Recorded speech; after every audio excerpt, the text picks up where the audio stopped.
ይስጥልን አቶ ጀዋር። ጤና ይስጥልኝ መሳይ። እንዴት ሰነበብት? ረጅም ጊዜ ሆነን ሳንገናኛው እንግዲህ በቃለ መጠይቅ ዛሬ ተገናኘን። በጣም ብዙ ሞክሬያለሁ። ዛሬ ተሳክቶልኝ እንግዲህ ተገኝተሃል መድረካችን ላይ። አዎ ኮምፕሌንም ስታደርግ ሰምቻለሁ። ይቅርታ እድል ሆኖ ብዙ ጊዜ እየተቀጣጠርን ስጠፋ ነበር። ግን ያው ሁለታችንም አዲስ አይደለም ለኢንተርቪው። አይ ቲንክ የዛሬ 10 ምናምን ዓመት አረጀን። እንደዚህም ሳንወፍር እንደዚህም ሳንሸብት የዛሬ 15 ዓመት መሰለኝ በድምጻችን ሰማ ትግል ጊዜ ከዛ በፊትም በተጋጋሚ እንደዚህ ሚዲያው ሳይበዛ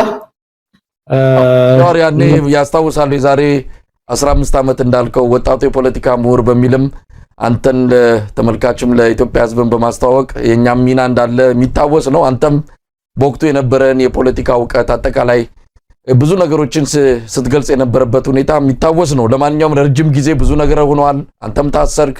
የኢትዮጵያ ፖለቲካን በብዙ ነገሮች ውስጥ አልፈዋል።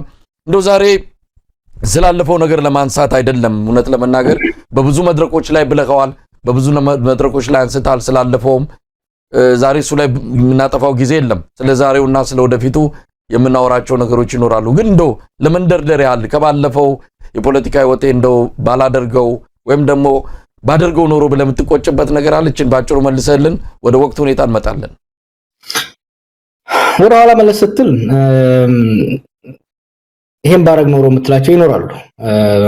ግን ደግሞ ሄደህ ብለህ በዛ ጊዜ የነበረው የራስህ ተክለሰብና የማህበረሰብ ሁኔታ የኢኮኖሚ ሁኔታ ላይፈቅድ ይችላል። ለምሳሌ እኔ አሁን ኢትዮጵያን ማቃትን ያህል ያለ ያላቃትም በ17 ዓመቴ ነው ከሀገር የወጣሁት። ከዛው ወደ ፖለቲካ ተቀላቀልኩ። ከዛ በኋላ ኢትዮጵያን ከሩቅ ነበር ማቃት፣ በልጅነቴ ያቃታለሁ። ከዛ በኋላ በጽሁፍና በሌላ ኢንፎርሜሽን በጥናት ነው ማቃት። አሁን ግን ወደ ሀገር ቤት ተመልሼ ቀረብ ብዬ ከዛ ደግሞ ታስሬ ከውስጥ ከሆዷ ውስጥ ነው ማየት የቻልኩትና በተለይ ስለ ቢሮክራሲው አሰራር፣ ስለ ማህበራዊ ግንኙነቶች፣ ስለ አስተዳደራዊ መዋቅሮች የተሻለ ግንዛቤ አሁን አለኝ እና ይሄን አሁን ያለኝ ግንዛቤ ያኔ ቢኖርኝ አንዳንድ ነገሮችን ምናልባት ለየት ባለ መልኩ ሊያስኬድ ይችል ነበር። ግን ያኔ አልነበረም። ዶር እንግዲህ እንዳልኩት ወደ ኋላ ተመልሰን ብዙ ነገሮችን ማንሳት ካለብን ሌላ ጊዜ እንመለስበታለን። ዛሬ ብዙ አንገብጋቢ ነገሮች ከፊታችን ተደቅነዋል። ወቅታዊ ሁኔታዎች አሉ። ወዴት እያመራን ነው የሚለውም ነገር በደንብ እያሳሰበን እያስጨነቀን ይገኛል። እናንተም በተለያዩ መድረኮች ስብስቦች እንደዚሁ ይህንን ነገር በመመልከት አንዳንድ እንቅስቃሴዎችን እያደረጋችሁ ነው ያላችሁት። እሱን በዝርዝር መጣበታለሁ። እንደው በጥቅል ምን ላይ ነው ያለ ነው? ከፖለቲካ ከኢኮኖሚ ከተለያዩ ነገሮች አንፃር አሁን ያለንበት ሁኔታ እንዴት ትገልጸዋለህ? እንግዲህ ሶስት ነገሮች በማንኛውም ነገሮች ሶስት ነገሮች ተነጣጥለው ሊሄዱ አይችሉም። ፖለቲካ፣ ሴኩሪቲ እና ኢኮኖሚ የተያያዙ በሶስት በትራያንግል ብታስቀምጠው ሶስቱ የተያያዙ ናቸው። ፖለቲካ ከተበላሸ ወደ የጸጥታ ችግርን ያበላሻል። የጸጥታ ችግር ሲባል ደግሞ የኢኮኖሚ እድገትን ያደናቅፋልና ኢትዮጵያ ውስጥ የሆነው ሽግሩ በመጨናገፉ ምክንያት ፖለቲካው ተበላሸ። የፖለቲካ ምህዳሩ ሰዎቹን ገፍቶ ወደ ጫካ ወደ ጦርነት ውስጥ ከተታቸው። ጦርነት መግባታችን ደግሞ ኢኮኖሚውን ከድጡ ወደ ማጡ ማምጣት አንኮታኩቶታል። የኢኮኖሚ መንኮታኮቱ የሴኩሪቲውን እንደዛው ተመልሶ ኢምፓክት ያደርጋል። መንግስት ወይ ደግሞ ሀገር ራሷን ለመከላከል ከውስጥም ከውጭ ለመከላከል ያላትን አቅም ያሳንሳልና አሁን የሶስቱ መበላሸት የኢኮኖሚው የሴኩሪቲ እና የፖለቲካ መበላሸት ሌሎች ብልሽቶችን ደግሞ ፈጥሮብናል። የዲፕሎማሲ ውድቀት አይ ቲንክ በኢትዮጵያ ታሪክ አሁን ያለው የዲፕሎማሲ ውድቀት ታይቶ ያውቃል። ለምሳሌ ምናልባት ኢትዮጵያ ትንሽ አይሶሌትድ ሆናለች ብለን ልናነሳ የምንችለው የደርግ ዘመን ነው። በደርግ ዘመን እንኳን ቢሆን በምዕራቡ ሀገር ተገላም ቢሆን የምስራቁ ዓለም ጋር ጠንካራ ግንኙነት ነበራት። ዛሬ እኮ ከምስራቅም ከምዕራብም ከጎረቤትም ጋር ከማንም ጋር ሽርክና የላትምና የሚገርምና የሚያሳዝን የዲፕሎማቲክ አይሶሌሽን፣ በጣም አስፈሪ የኢኮኖሚ ውድቀት፣ መንግስትና ስርዓተ አልበኝነት ከልክ በላይ የሰፋበት። ስርዓተ አልበኝነት ስልህ በሁለት መልኩ ልገልጸው ይችላል። አብዛኛው የሀገሪቷ ክፍል ከመንግስት ቁጥጥር ውጭ ይሆናል። በመንግስት ቁጥጥር ውስጥ ያለው ራሱ የመንግስት ሰዎች ራሳቸው ስርዓተ አልበኛ ሆነዋል። ስርዓተ አልበኝነት ሀገሪቷ ወሰንቷል፣ አናርኪ ሆነዋል ማለት ነውና ይሄ ነው እንግዲህ አሁን ጠቅላላ አድርገህ ስታየው ጀዋር፣ ይሄንን ጊዜ ከባለፈው ጋር አነጻጽረው የባለፈው የተሻለ ነው። ምናልባትም ኢትዮጵያውያን በመንቀሳቀስ ደረጃ እንደው የተወሰኑ መብቶቻቸው የተነፈጉ አሏቸው እንጂ እንደዚህ በሀገራቸው የመኖር መብታተው በየጊዜው ሰው የሚገደልበት የሚታሰርበት ዘመን አሁን የከፋ ነው ይላሉ። ሁለቱ ዘመናት ያለፈውና ያሁኑን ስታነጻጽረው የከፋው የትኛው?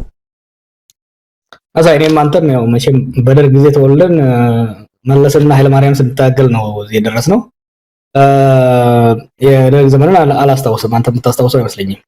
የመለስን ዘመን እናስታውሰዋለን፣ የኃይለማርያምን ዘመን እናስታውሰዋለን። በመለስና በኃይለማርያም ላይ ስንታገል ዲሞክራሲ ስርዓት ከአምባገነናዊ ስርዓት ወደ ዲሞክራሲ እንሸጋገር፣ ፍትህና እኩልነት ይምጣ የሚል ትግል ነበር። የሀገር ሁሉና ጥያቄ ውስጥ አልነበረም።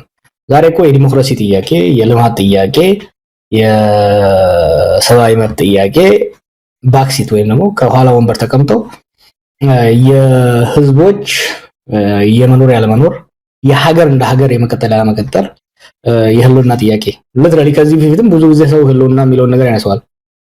ህልውና የሚለው የህልውና ትግል የሚለው ቃል በፖለቲካ ውስጥ ጥቅም ላይ መዋል ካለበት አሁን ባለው ኢትዮጵያ ሁኔታ ውስጥ ነው። ምክንያቱም ኢትዮጵያ እንደ ሀገር ለህይወቷ እየተጣጣረች ያለችበት፣ ህዝቦቿ ወጥተው መግባት ሴኩሪቲ፣ ቤዚክ ሴኩሪቲ ጥያቄ ውስጥ የገባበት ሁኔታ ነው ያለው። ምክንያቱም ድሮ አየህ ሰው ሀገር ነበረው፣ ደህንነት ነበረው፣ ጸጥታ ነበረው፣ ሰላም ነበረው። ያጣው ነፃነት ነበር። ያጣው በመረጠው መንግስት መተዳደር ነበር። ያጣው በነፃነት ሐሳቡን የመግለጽ መብቱ ነበር የተነፈገበት። ያጣው በእኩልነት ትሪት የመደረግ ችግር ነበር። ዛሬ ግን እነዛውን ሄደህ ኢትዮጵያ ውስጥ ስለሰዎች ስለዚህ ብታነሳ ላይ ቅንጦት ነው የሚመስላቸው። አሁን ብዙ ሰው ይገደላልና ኢቭን ግድያን አንዳንዴ ፌስቡክ ላይ ስለጥፍ ምን አንተ አሁን ኮኛ የሰው ሲሞት ሬሳ ሲጫወቱበት በቪዲዮ መግዳት ራሱ ተነዋል ኮመን ሆኗልና እና የግለሰቦች ህይወትም የሀገር ህይወትም በከፍተኛ አደጋ ላይ ያለበት ሁኔታ ነው ያለው። እንግዲህ ጃዋር ለዚህ ሁሉ ምንድነው ምክንያቱ ብለህ ታስባለህ? ምናልባት የአንድ ግለሰብ ስህተት፣ የስርዓቱ አጠቃላይ የግለሰቦች ወይም ደግሞ ብልጽግና የሚባለው ስብስብ ችግር ወይስ ምንድነው? ሽግግሩ ትክክለኛ ሽግግር እንዳልነበረ ብዙዎቻችን እናምናለን። ከዛ በኋላ ወደዚህ አይነት ውጥንቅጥ ውስጥ የገባ ነው በግለሰብ አቅም ማነስ፣ ዕውቀት ማነስ ወይስ አጠቃላይ ፓርቲው እየሄደበት ያለው አቅጣጫ ይህንን ችግር አመጣብን ብለህ ነው የምታስበው? ለኢትዮጵያን ፖለቲካ ችግር አብይ ወይ ብልጽግና ፈጠረው ማለት አንችልም። ችግሮች ስለነበሩ ነው ስንታገል የነበረው ድሮ። ግን ይሄኛው ለውጥ እነዛን ችግሮች ማዳን፣ እነኛን ችግሮች መጠገን፣ እነኛን ስብራቶች መጠገን፣ እነኛን መከፋቶች ማባበል፣ ማስታረቅ ነበረ ሁላችንም የታገልንለት። ኤክስፔክት አድርገን ወደ ሀገር የገባ ነው። በተግላቢጦሽ ተቃራኒው ነው የሆነው። ህዝቡ የታገለው ወደ ዲሞክራሲ ሽግግር፣ ወደ ዲሞክራሲ ስርዓት ለመሸጋገር ነው የፈለገው። አብይና ግብረ አበሮቹ ግን አዲስ አምባገነናዊ ስርዓት ለመመስረት ሞከሩ። የአንድ ፓርቲ በላይነት ያለበትን ስርዓት ወደ ብዝሃ ፓርቲ ለመቀየር ታግለን፣ እነሱ ግን የአንድ ፓርቲን አገዛዝ ወደ አንድ ግለሰብ አገዛዝ ለመቀየር ያደረጉት ሙከራ ቅድም እንዳልኩት የፖለቲካ ቀውስ ውስጥ ከተተ። የፖለቲካ ቀውስ አመጣ። በአገሪቱ የፖለቲካ ሊቃን መካከል መቃቃርን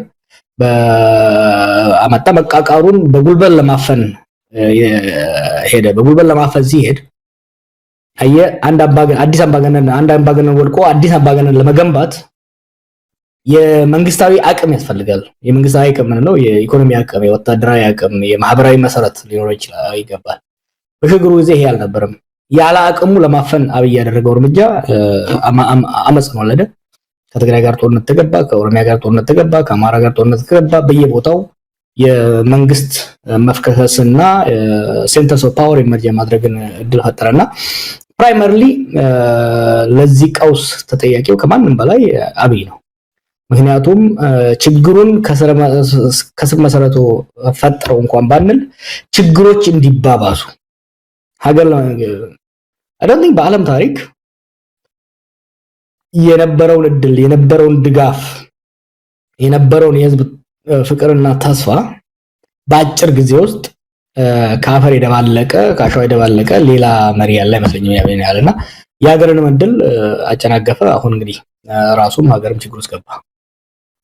እንግዲህ በተናጠል እንመልከታቸው። ቀደም ሲል ያልካቸው ሶስት ነገሮች የሚያያዙ ናቸው። ደህንነቱ፣ ኢኮኖሚውና ፖለቲካው የሚል ነገር አንስታል። በተናጠል መመልከት ከተቻለ የፖለቲካው ችግር እንግዲህ ተያያዥ ናቸው። አንዱ አንዱን ይመጋገባልም ይወራረሳልም። ተያያዥ ሆኖ ደግሞ አንድ ላይ ሲመጡ ሀገር የመፍረስ አደጋ ውስጥ ትገባለች ነው። እስቲ ፖለቲካውን እንመልከት። የፖለቲካው መሰረታዊ ችግር አሁን አብይ የሚከተለው ምንድን ነው? ያን እናንተም ስትኮንኑት ሌሎቻችንም ስንወቅሰው የነበረው ስርዓት አለ።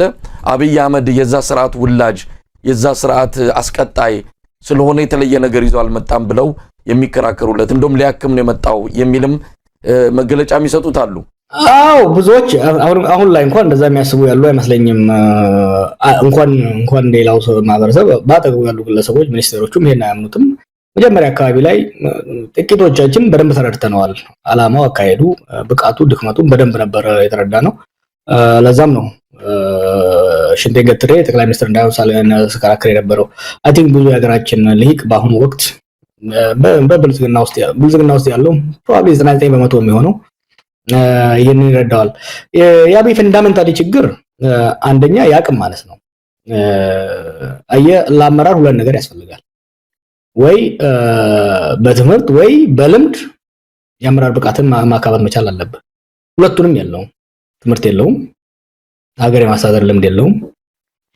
ከዚህ በተቃራኒ ደግሞ በጣም ትልቅ አምቢሽን አለው። ያን ሁለቱ ተጋጨበት።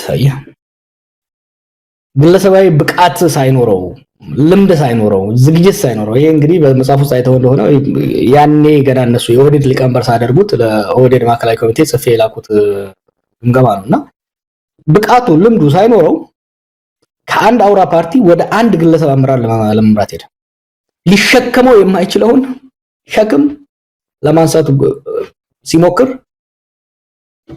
ቀና እንዳደረጋት ኢትዮጵያን ፈጣፈጣት ማለት ነውና የአብይ ፈንዳሜንታል ችግሩ የራሱን ብቃት ማነስ ብቻ ሳይሆን ያን ብቃት ማነስ አለመረዳቱ። ሰዎች እኮ ትምህርት ከሌላቸው ልምድ ከሌላቸው አትሊስት ያን ከተረዱ ብቃትና እውቀት ባላቸው ሰዎች ራስን መክበብ፣ የነኛ ሰዎች ምክርና ድጋፍ መሻትና መጠቀም መቻል ነበረባቸው። ያን አላደረገም። the good will is there። ስንት ማአት ሰው ነው ከዚህ ከዲያስፖራ ከሀገር ውስጥ ተሰባስቦ እሱ የተረባረበው እሱ እንዲሳካለት ያን ሁሉ በትኖ በአሁኑ ወቅት ብቻውን እየተንገዳገደ ያለው። ምናልባት አሁንም ከዚሁ ከፖለቲካው ጋር ወጣ ብለን ደግሞ ደህንነቱን ስናይ አሁን መሰረታዊ የኢትዮጵያ ሕዝብ አንገብጋቢ ችግር ምናልባትም ሰላምና ዳቦ ጥያቄ ነው። በተለይ ሰላም ከምንም በላይ ዳቦን እንኳን ሄዶ እንዳያበስል፣ እንዳይጋግር፣ እንዳያመርት ትልቁ ችግር የሆነው ሰላሙ ነው፣ ደህንነቱ ነው። አጠቃላይ ኢትዮጵያ በአሁን ሰዓት ማለት በሚቻል መልኩ ከ70 እስከ 75% በሚሆነው መልኩ የጸጥታ ችግር ያለባቸው አካባቢዎች ናቸው የሚበዙት። የደህንነቱ ችግር፣ የጸጥታው ችግር ከፖለቲካው ጋር ተያያዥ ቢሆንም ግን በተለየ ሁኔታ የሚጠቀስ ነገር አለ።